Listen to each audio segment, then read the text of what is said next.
And I want to thank all the women who support me. I have wonderful support systems from women of all types who seem dedicated to the notion that Terence McKenna can always be improved.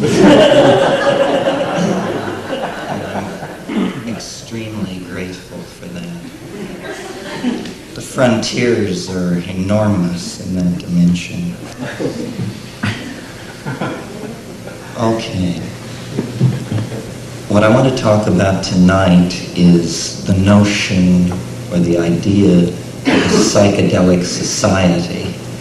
When I spoke at Santa Barbara at the Psychedelics Conference, whenever it was, last May, a year ago, my contact lenses failed me at a critical point in my lecture, and I simply had to wing it. And later, when I played this tape back, I heard this phrase, Psychedelic Society, and I had never used it consciously in a lecture. But because I had said it, and because there had been a ripple of resonance to it from the crowd of people there, I began to think about it. And this evening I will just generally assess what it might mean for us. I'm definitely a pioneer in this field. I'm sure you're all familiar with the book Megatrends, which is making quite an impression at the moment. Well, Megatrends nowhere mentions the imminent transformation of human society through the application of psychedelic drugs. I don't know what they were thinking.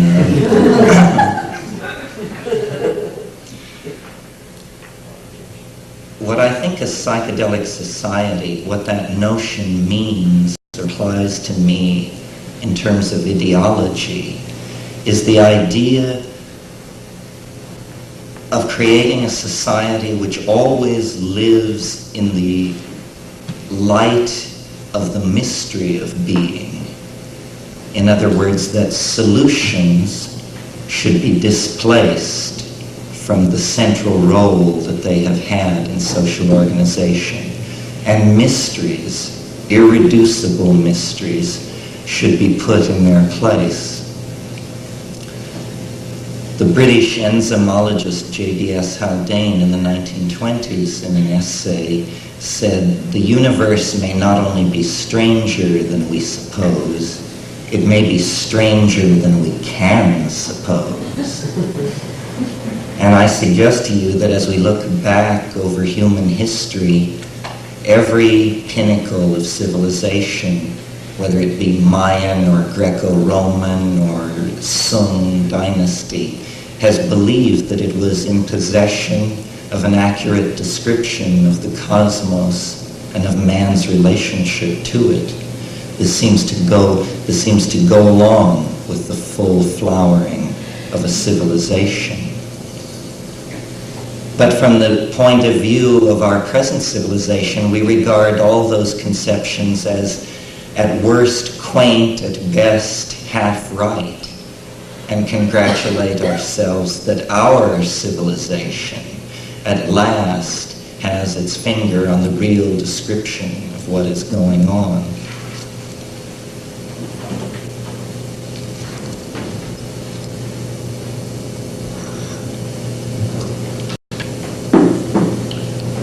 But I think that this is not true, and that actually what blinds us or what makes historical progress very difficult is our lack of awareness of our ignorance, and that beliefs should be put aside, and that a psychedelic society would abandon belief systems for direct experience. And this is, I think, much of the problem of the modern dilemma, is that direct experience has been discounted, and in its place all kinds of belief systems have been erected. I would prefer a kind of intellectual anarchy where whatever was pragmatically applicable was brought to bear on any situation, but where belief was understood as a self-limiting function. Because you see, if you believe something, you're automatically precluded from believing its opposite, which means that a degree of your human freedom has been forfeited in the act of committing yourself to this belief. And I maintain that it's pointless to have beliefs, in a sense, because the universe really is stranger than we suppose. And what we need is a return to what in the 16th century was called the Baconian method, which means not the elaboration of fantastic thought constructs which explain, but merely a phenomenological cataloging of what we experience. Computer networks and psychedelic drugs and the increased availability of information in the world have actually made possible the evolution of new alien information states which never existed before. And we are processing these things, but at a very slow rate because we are hindered by ideology.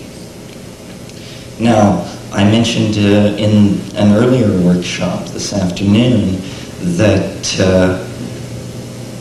Freudian models, Jungian models of the psychedelic experience, which saw it as somehow a stripping away of resistance and a revealing of complex and hidden emotions and motives and belief systems, has been replaced in the last 5 to 10 years with the shamanic model of hallucinogenic and shamanic experience.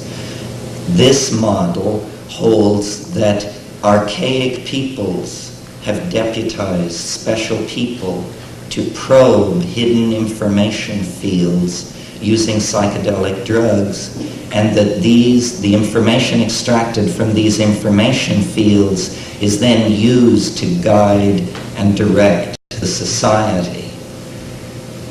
Now, I'm interested in this second model and spend time in the Amazon and am familiar with the operational mechanics of shamanism and shamanic personalities and that sort of thing.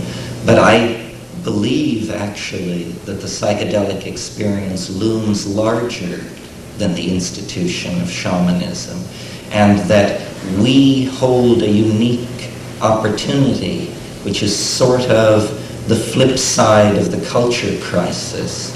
Our ability to destroy ourselves is the mirror image of our ability to save ourselves. And what is lacking is a clear vision of what should be done.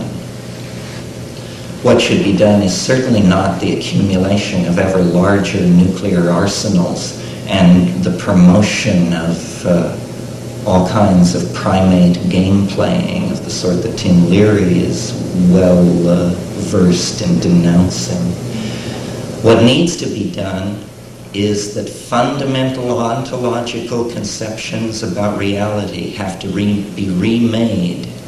We need a new language, and in order to have a new language, we must have a new reality. It's almost a kind of Ouroboros equation or a bootstrap situation.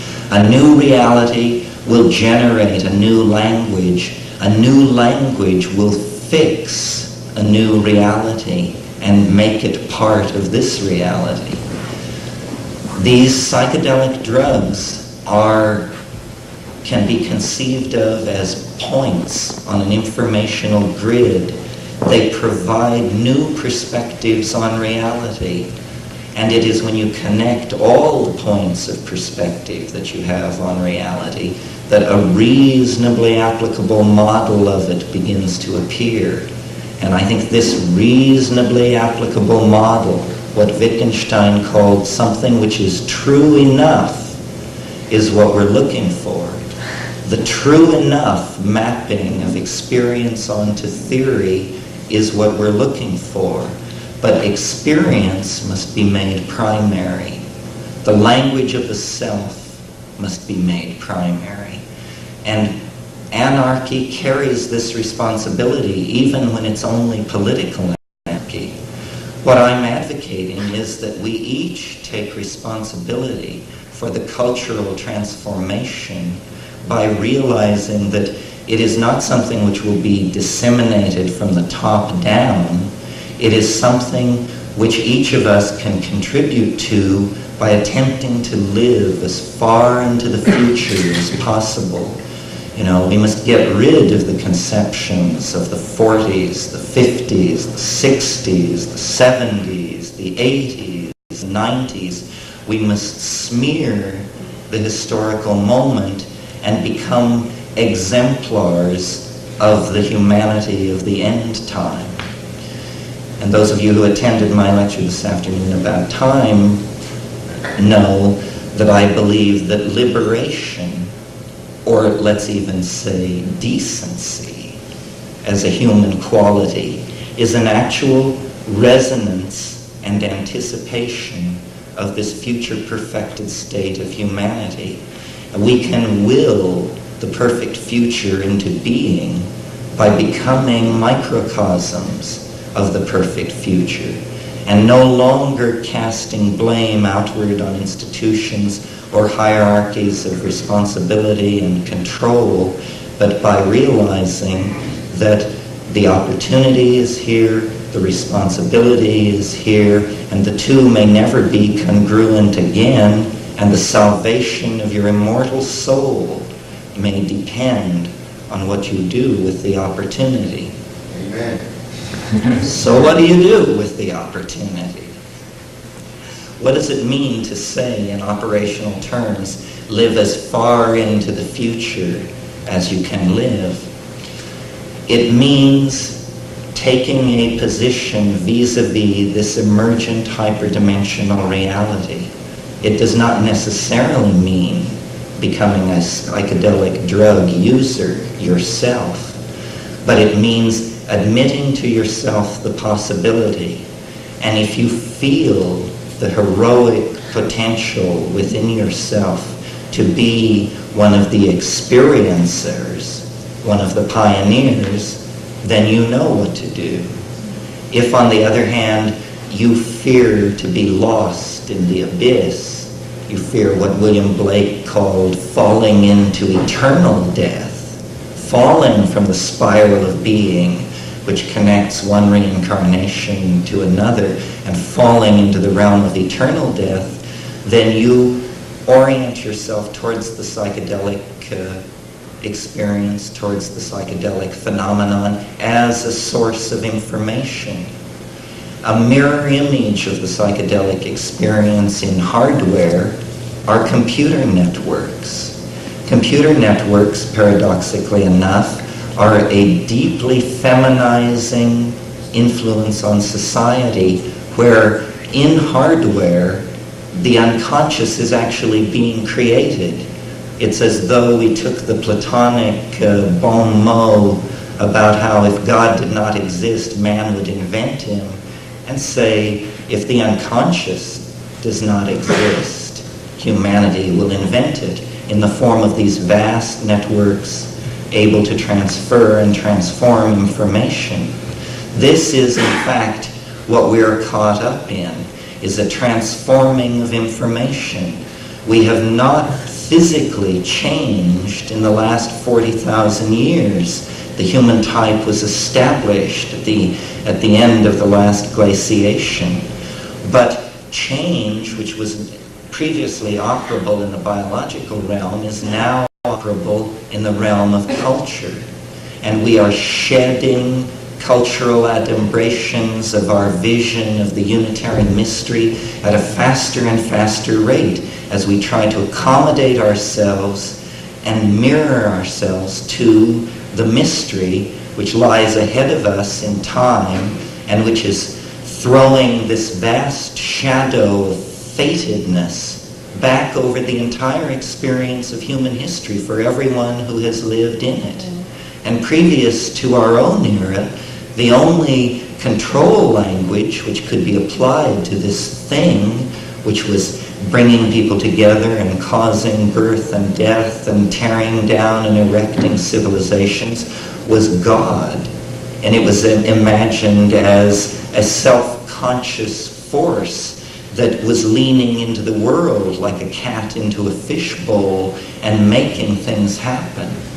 Now we have a different notion, a notion of a vector system where forces over a large area are oriented toward a very small space. And this is what history is. It's an inrushing toward what the Buddhists call the realm of the densely packed, a transformational realm where the opposites are unified. And the way I characterize this union of opposites is to say it is that realm where the body is finally interiorized, the mind is finally exteriorized. The way I think of the mind is as a fourth dimensional organ of your body. You can't see it because it's in the fourth dimension, but you experience a sectioning of it in the phenomenon of consciousness. But that is only a partial sectioning of it, the way a plane gives a partial picture of a cone when it truncates it. The growth of information systems is only a mirroring in masculine hardware of what already exists in nature as a fact.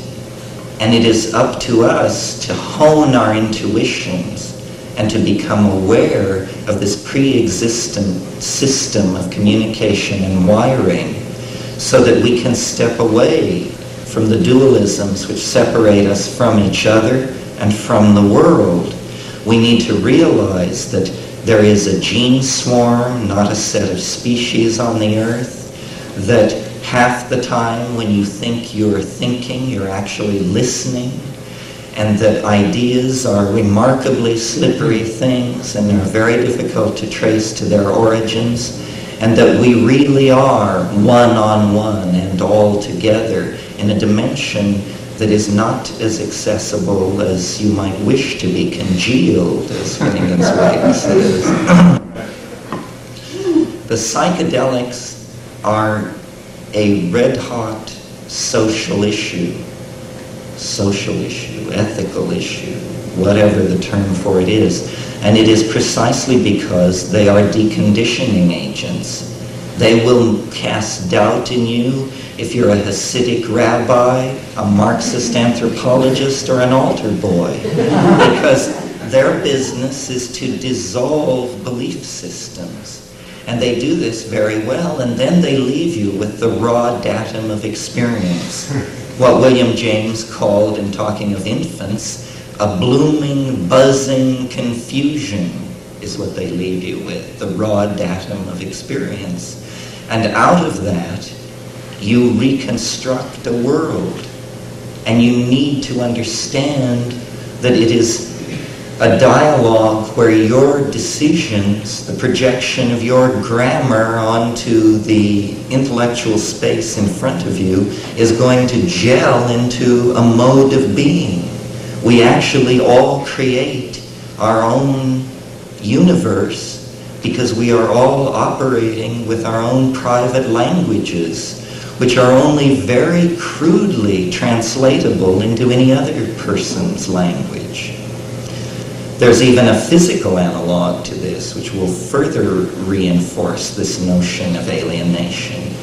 It is that your picture of the world impinging on your eyes is made of photons. Photons are tiny wave packets so closely circumscribed energetically that they can be thought of as particles. That means that every single photon which falls on the back of my eye is different from every single photon which falls on the back of any one of your eyes.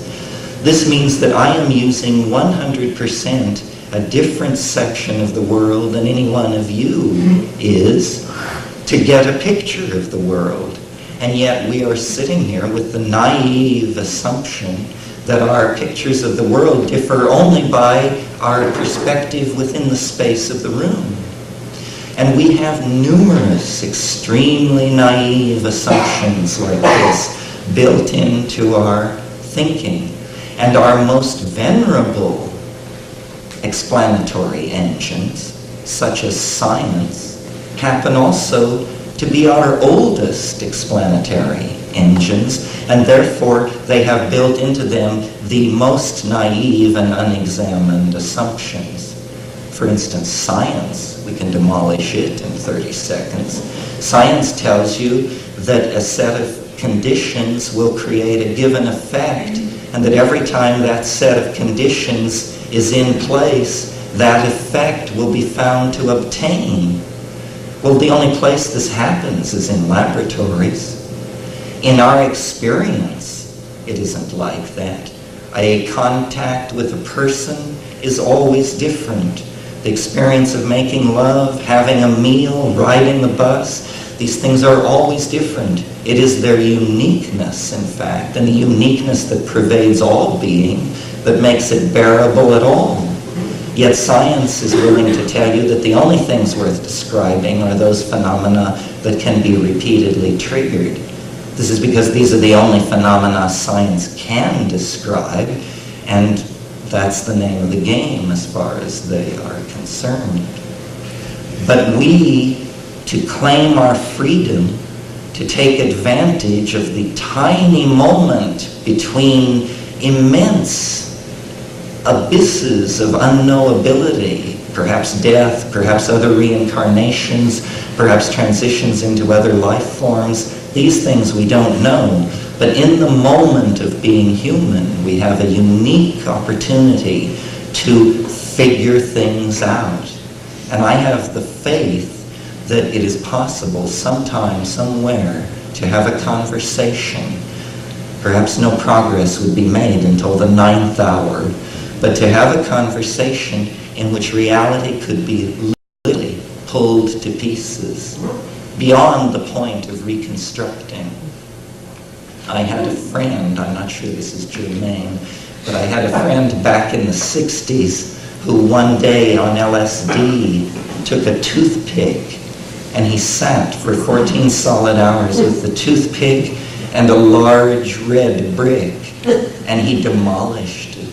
He reduced it to nothing with this toothpick and his fingernail long after the toothpick was gone. And this is what we have to do to the ideological concrete in which we are set. We have to claim anarchy and realize that systems have a life of their own that is anti-humanist. There is definitely an anti-humanist tendency in all systems.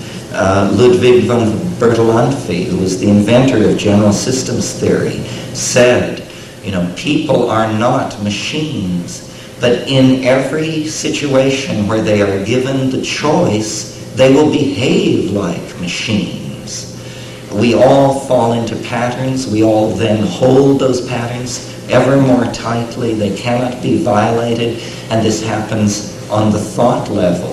And we are at the cresting wave of a historical wave of this kind of uptightness that stretches back millennia.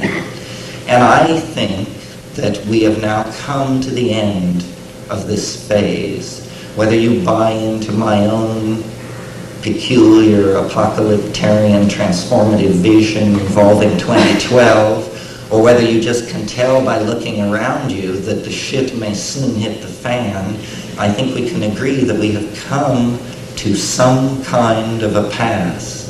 And what is going to come out of it is either going to be a great deal of dislocation in the biosphere, the invalidation of intelligence as an adaptation of biology, and our extinction, or we are going to become, as James Joyce dreamed we could, man-made dirigible, is how he put it. In other words, the exteriorization of the soul, the interiorization of the body. And in this process, everything is going to be challenged. the very notion of humanness is going to be challenged, because we are on the brink, through genetic manipulation of DNA, of actually taking control of the human form, of being able to extend the notion of art inward into the human body and form. Are we classicists? Shall we each be an Adonis and a Persephone? Or are we, what are we? Are we surrealists? Shall I be a potato and you a burning leopard? These are decisions which will have to be faced. These are the important questions. And this vertical game, which we see in the metaphors that are applied to psychedelic drugs, consciousness expansion, getting high, psychedelic tripping, shamanic flight, all of these things are being paralleled. It's like the drugs are the feminine, software, formative, leading edge of what is happening. Coming along behind that is the hardware, engineering, masculine mentality that is processing all this stuff into hardware. And this will continue until the leading edge outdistances the engineering mentality through breakthrough. And this is what I think the shamanic hope is, that we can find a way to use chemicals in our bodies and our voices and our thoughts and our hands upon ourselves and each other to transform ourselves without technology, to move into the realm of the imagination on the natch, as it were, with an interiorized, psychopharmacologically applied technology that frees us in the imagination. At the same time that this is going on, the engineering mentality is going to set human societies in orbit around the Earth and the Moon and the near planets. But there's a catch here for the engineering mentality, which is that the very void which surrounds the planet exemplifies this enfolding, abyssal, feminine element. It is the mysterious mama matrix of Finnegan's Wake. The mysterious mama matrix is the universe, and there is no escaping that fact.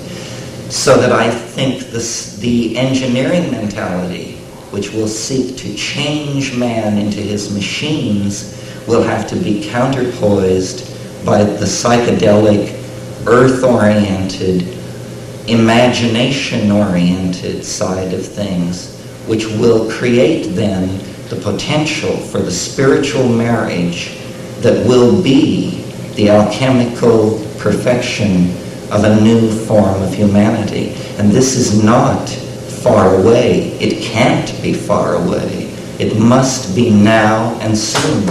And it is, as I said,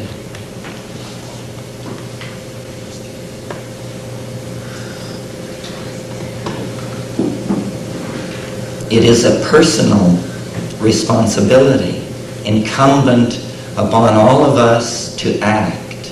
There is definitely an obligation to examine the possibility of action and to think clearly about self and other, language and world, past and future, because too much we have lived in the light of the idea that your ideology will be dictated to you essentially by geography.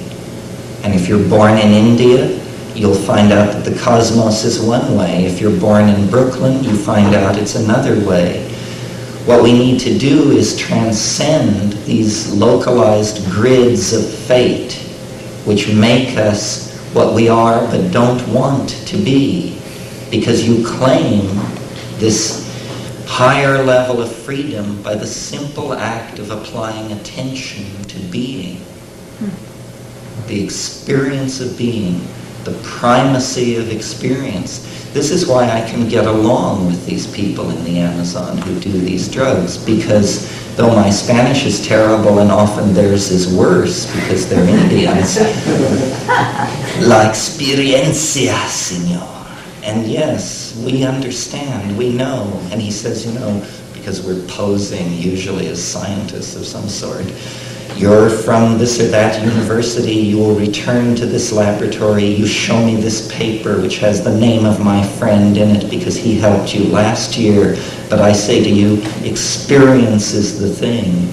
And the only thing you can say to that is, we know it is. We must begin to send out ideological visions rather than be the consumers of them. We need to turn off the metaphorical televisions which are hooking us in to the network of cultural assumptions dictated from the Pentagon, Madison Avenue, and what have you. We need instead to turn on our terminals and to begin to interact with like-minded people throughout the world and establish this new intellectual order, which will be then the salvation of mankind, I firmly believe, because it is a collectivity, and people will then feel the interrelatedness of their fates, feel that interrelatedness as a thing which transcends national divisions, ideological divisions, feel the primacy of being part of the human family. And I think that it will not be done without psychedelics because we have drifted so long without them. Surely we are the culture that has gone longest without psychedelics in any cultural situation throughout the world. It's been 2,000 years since the mystery was real at Lucis. And in that 2,000 years, we have wandered far, far into confusion. But we are the prodigal sons. We can redeem the ideal of shamanism from pre-technological social stasis and actually project it, perfect it, and send it out to the stars. And if we don't do this, everything is lost. There is no standing still. There is only risk and commitment to these millennia-long cultural goals that will restore meaning and direction to our civilization, or we will fritter it away into chaos and destruction and the horrors of the typical future scenario. Thank you.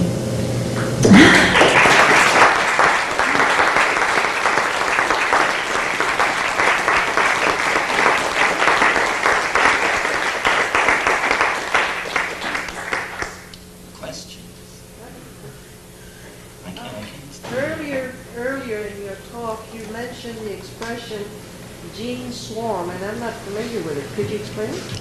Yes, I talked about this in the workshop this afternoon, pointing out that the notion of species is simply a 17th century convention of biological classification begun by Linnaeus, because when you visually look around with no awareness of geological time, you do seem to see distinct plant animals.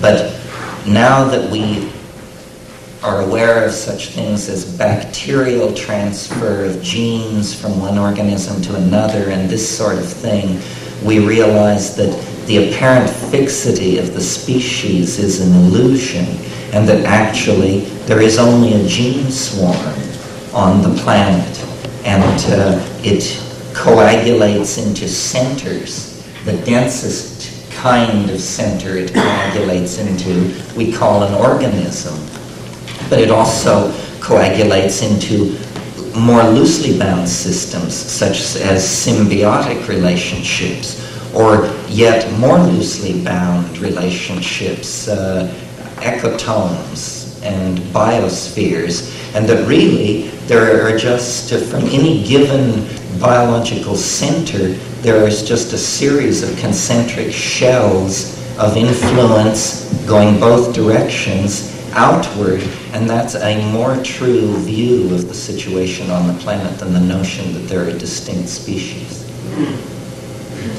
So that you would see the actual organisms and all that as being maybe, or the gene swarm expressing itself as an interaction with the environment at that particular moment. And Yes, all they're that. temporary Right. aggregates Right. of genetic material. I'd never heard that, and I find it very interesting.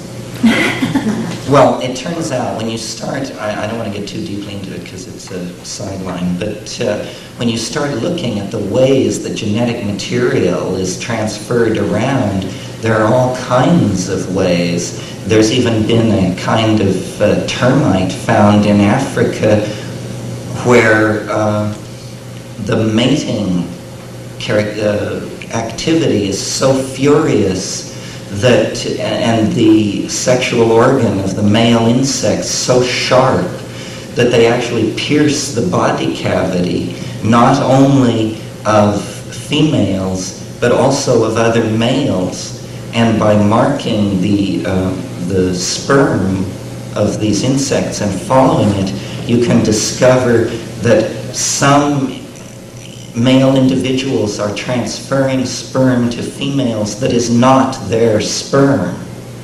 And that absolutely violates the central dogma of Darwinian evolution, which is that the genetic material, the transferability and adaptability of the genetic material is directly linked to the adaptability of its carrier. But here you have a situation where the owner of the sperm may be dead because he was non-adaptive, but the sperm, because it's in the body of a more adaptive insect, is actually having an impact on the expression of the phenotype. So that's very technical, but anyway, genetic material moves around in all kinds of ways, and I'm sure there are more ways soon to be discovered. Thank you. Politically speaking, what would be some of the first steps to integrate psychedelics into our culture?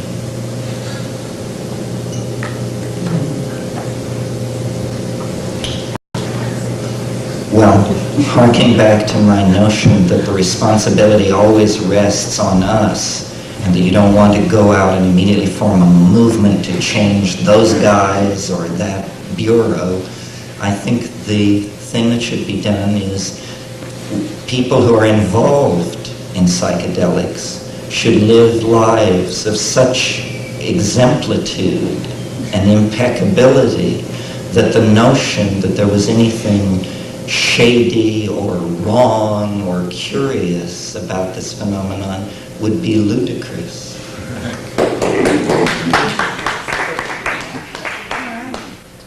I thought about it. See, I didn't think it. Any other questions? Then thank you very, yes. I have to have a clearer vision of how you would see a psychedelic society, in that if we were able to demolish a lot of the belief systems that we do operate under, how would we relate to one another? How would you see that vision unfolding? Okay. Well, there was a French sociologist about 15 years ago who had some vogue and then faded. I don't know what his sin was. But his name was Jacques Ellul, and he wrote a book called The Technological Society. And in there he had an axiom. And the axiom was, there are no political solutions, only technological ones. The rest is propaganda. What a psychedelic society would do, I think, is it would rationally solve problems. The first thing to notice is that we could pave the streets with gold if we would just eliminate defense spending. In other words, our limited energy resources are not being allocated in such a way as to move us towards survival. We have to begin to solve our problems using solutions that are present at hand, no matter who they offend. So there would be a value system in operation then? A value system, a humanist value system. It's very interesting that, to me, that the, what do they call it, the silent majority, that the way in which they name their enemies is secular humanists. This is the only intelligent thing they ever say. It's the only intelligent phrase in their entire repertoire, but it's fascinating. We are secular humanists. That's precisely what we are. We believe that human beings are to be the measure of all things, that there's no other standard, not a classless society or God Almighty. There is no other standard but man, humanity, people. And this is a Renaissance ideal. It was first enunciated by Marcello Ficino in 1510. But we have not acted upon it. We have not, up to this time, had a secular humanist society. We've had this curious mix of medieval remnants in the religious department, gangster capitalism in the economic department, stasis-seeking Marxism as a counterpoise to that. We have never rationally tried to solve our problems. And we have never rationally tried to solve our problems on a personal level until the advent of, psychology in the modern sense. People never examined the center. They thought of the center as a mirrored bead, and that you didn't ask questions about the self or motive or the relationship of your worldview to trauma, expectation, class level. All of these things we have become aware of as we have steadily retreated from the illusion of a world deployed in three-dimensional space. And we're only at the beginning of this process. For instance, I don't say this to knock Esalen. I say it as an example. I think Esalen is definitely the cutting edge of things and has been for some time. But isn't it preposterous that Esalen operates under the laws of the United States, which make taking these drugs illegal? They must do that. They must do that. They have no choice, whatever their private opinions may be. And all institutions are in that bind. There's no such thing as a revolutionary institution. There are only revolutionary people. And this is why this de-emphasis on belief systems and their support systems, which are institutions, seems to me the essence of this psychedelic message. It says, be against method. Don't be enslaved to method. Embrace anarchy. Anarchy has a bad name because in the political arena, it's a weird number. But in philosophy, in science, in love, and in human relations generally, it seems to me it is the most respectable system based on its track record. Any others? Yes. Is there any truth in Jung's point of view that there has been a certain amount preserved in Tübingen University e-tracks back to Leibniz, to a secret part of the Tübingen University, which was... Well, this is a game you can play, yes. I mean, his view of it was very correct. There are these lines that can be traced back. Gnosis. I didn't use this word tonight, gnosis, nor did I use the word logos. But this notion of an accessible truth, which is self-evidently true when heard, is very close to the notion of the collectivity of the Psychedelic Society. My idea is that we could change the logos of the mystery religions from a religious mystery into a social reality. And that would be a social transformation because it would essentially sacralize the secular humanist society that I mentioned. Yeah. I've been picking up a sort of an urgency of we got to do it and do it now type of thing as far as shamanism is concerned. I couldn't quite understand why I can't sit back in my stupidity and continue this, practice. Is it because we're coming to man can destroy the world? No, it may be related to that. We can't know about that. But for sure what it's related to is that your human existence is a unique opportunity. So it's only the opportunity. There is no great urgency as far as you see. It's not a matter of we got to do it now because we got ourselves into a bind, and if we don't get the realization or the knowledge of getting along with If we don't do it, someone else will. That's my faith. But there's only one game in town, and if you want to be part of the adventure of being, you have to get your feet wet. And that means you have to get committed in some way. So if it's not done now, it'll be done in 100 years from now. This is coming. I mean, this wave has been rolling toward completion since before the breakup of Pangea. This is the big picture. Yes, it's coming. The monkeys are going to the stars. Whether smoothly or not so smoothly is not clear. But the monkeys are going to the stars, and they're going to take everyone with them. And it can be a relatively smooth birth with no tearing and no bleeding and everything just moving right along. Or it can be holy hell and leave the earth a smoking cinder before it's over with. But the monkey thing, the information creature, is definitely on its way to the stars. I don't think anything can stop that. If you wanted to stop that, you had to get back there before the pyramids. Well, thank you very much.